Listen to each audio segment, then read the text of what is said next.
Today for the Turbo E36, we're going to be installing a second fuel pump harness.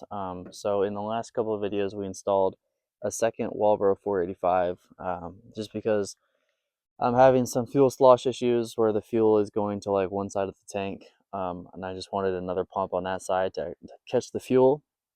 But with another fuel pump, we're going to need more power.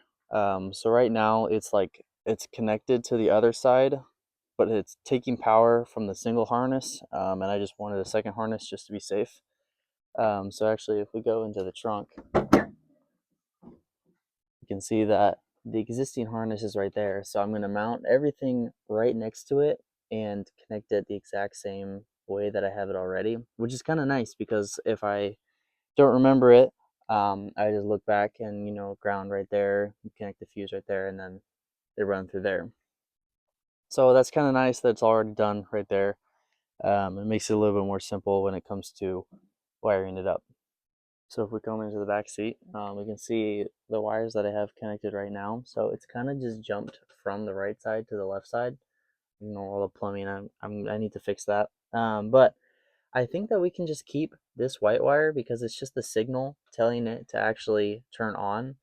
And then we can take the red wire from the new harness and then put it on that side, so it actually gets the power that it needs. We'll just connect it to that green wire over there. But I think if my wiring knowledge is correct, which it usually isn't, we can keep this wire the way it is. But I guess we'll have to see. So yeah, I actually just found out why that wouldn't work is because we need that wire to give the relay signal to actually give it power, which I got it all mounted up with a bunch of self-tappers. It's been holding on the previous harness, so I'm not going to change any of it. Okay, so now we are going to connect this relay to ground.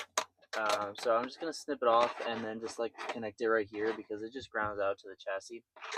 So then once we do that, then we can give the fuse power, which I just connected from these terminals down here. So I think that'll work just fine.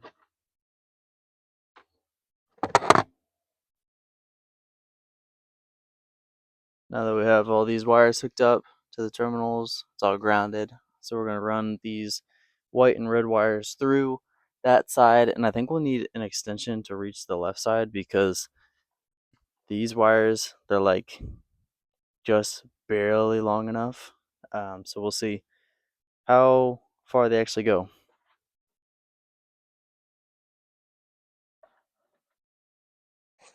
So yeah, these wires are not long enough at all, so I'm gonna have to find like some extension to use.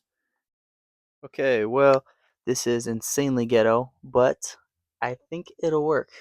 So the wiring definitely needs to be more polished, but I'll get to that. I'm just gonna make sure it works and everything. I'm gonna unplug this side just to make sure that that side is still going because I can't hear, like they sound the same, so I can't tell which one is on and which one is not working. So gonna unplug that one and then we'll test it. Okay, here goes nothing.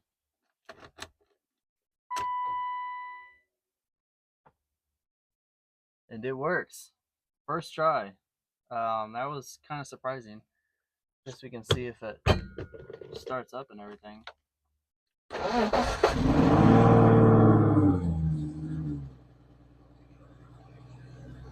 It works. Well, there we have it. It's not the prettiest, but it'll work.